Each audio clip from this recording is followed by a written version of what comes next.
warahmatullahi wabarakatuh. Waalaikumsalam. Alhamdulillah, wassalatu ala rasulillah. Gimana kabarnya anak-anak? Alhamdulillah, luar biasa. Alhamdulillah. Oke, sebelum kita mulai, Ibu mau absen dulu ya untuk kehadirannya. Nanti kalau Ibu sebutkan namanya boleh diangkat tangannya. Oke, email Sudita Febriani, hadir Ibu. Oke, Nada Aziza, Hadir Ibu. oke. Kita langsung mulai aja. Jadi sebelum kita mulai, mari kita berdoa. Berdoa dimulai.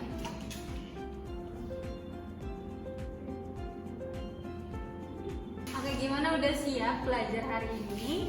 Siap. Oke, harus siap ya. Jadi hari ini kita akan belajar tentang statistika. Sebelum adik-adik udah tahu belum apa sih itu statistika?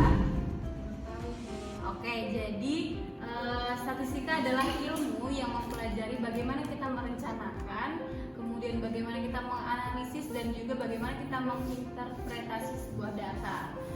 Nah, jadi statistika ini juga banyak digunakan dalam berbagai disiplin ilmu, misal ilmu alam, kemudian ilmu sosial maupun di bidang bisnis.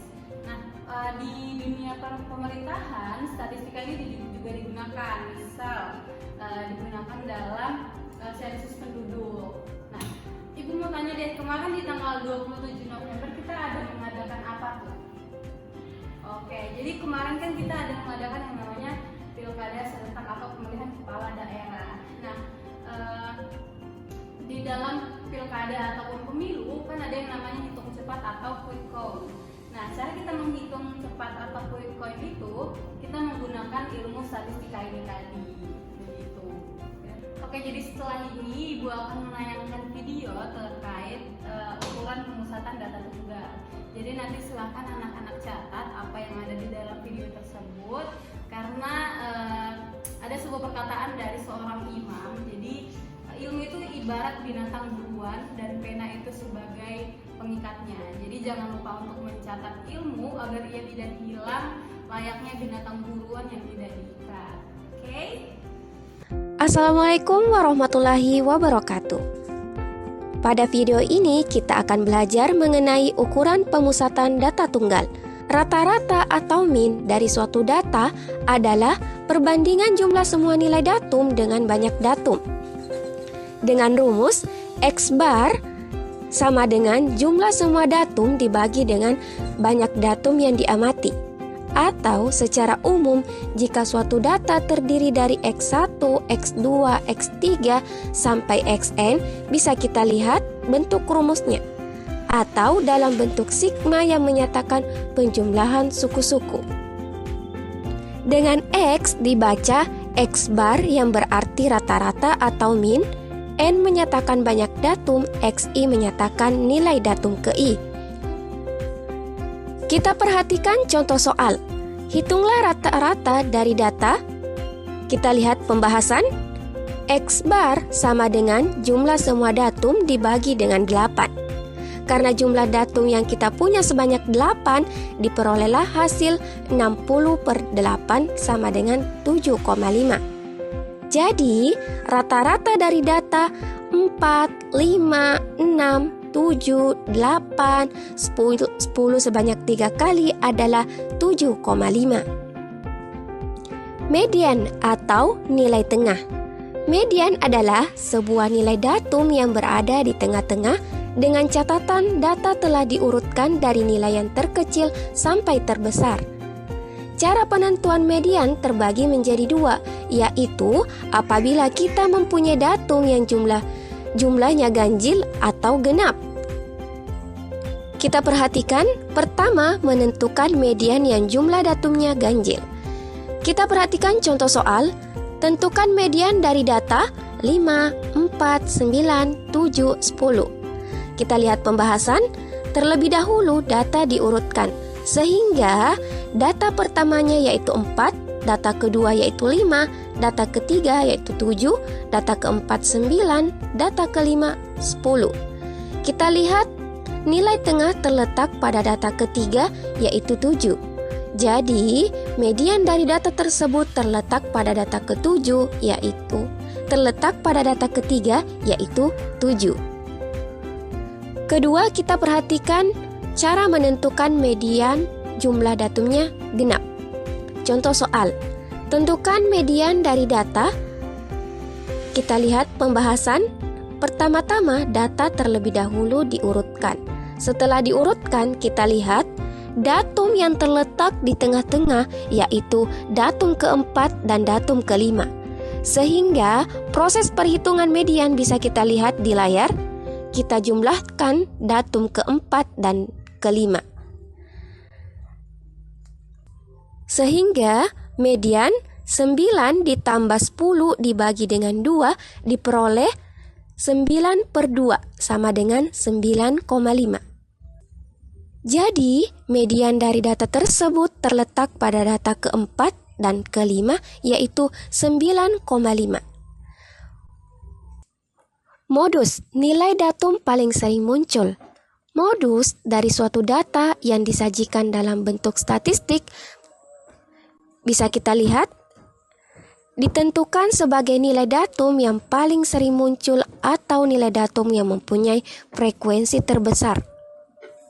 Kita perhatikan contoh soal. Bagian A, suatu data mempunyai modus 6, sebab nilai datum 6 paling sering muncul, yaitu sebanyak 3 kali.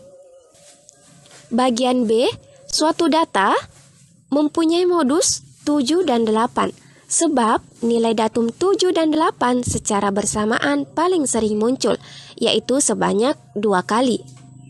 Kita lihat bagian C.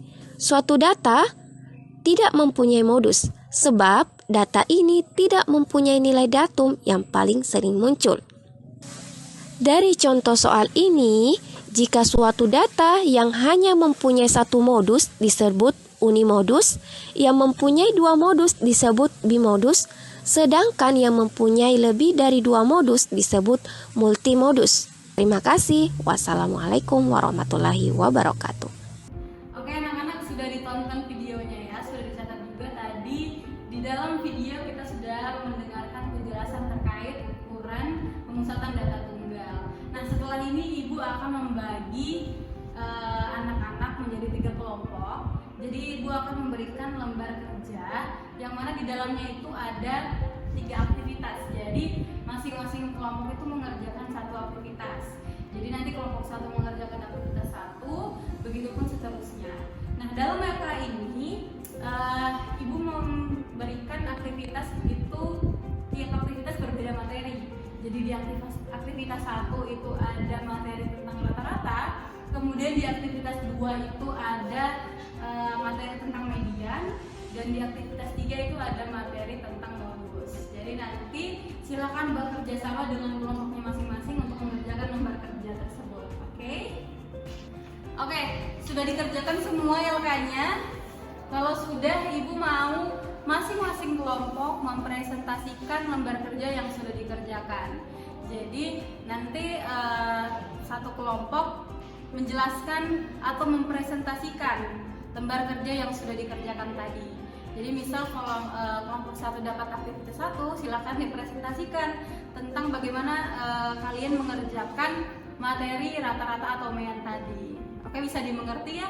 Silakan dipresentasikan kelompok 1.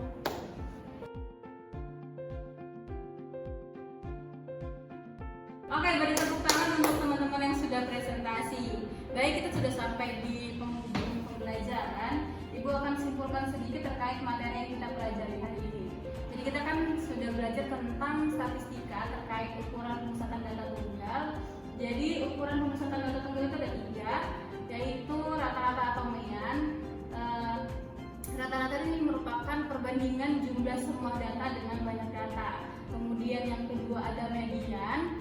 Median ini merupakan nilai tengah, jadi nilai data yang berada di tengah-tengah setelah kita urutkan dari yang terkecil hingga yang terbesar. Dan yang ketiga ada modus, yaitu data yang mempunyai frekuensi paling banyak. Oke, gimana perasaannya setelah kita belajar matematika hari ini? Alhamdulillah senang ya. Oke, mungkin sekian pembelajaran terkait statistika. Jadi minggu depan kita akan belajar tentang ukuran pemusatan data kelompok. Jadi nanti ibu akan berikan tugas untuk anak-anak berlatih terkait ukuran pemusatan data tunggal. Jadi ibu akan berikan 3 soal. Jadi nanti ada pilihan ganda, kemudian nanti ada esai dan juga ada soal mencocokkan. Jadi nanti silakan dikerjakan di rumah. Ibu akan memberikan kepada ketua kelas untuk dibagikan kepada anak-anak semua. Mungkin sekian, kurang lebihnya ibu mohon maaf. Wallahul muwaffiq ila aqwamit thoriq. Wassalamualaikum warahmatullahi wabarakatuh.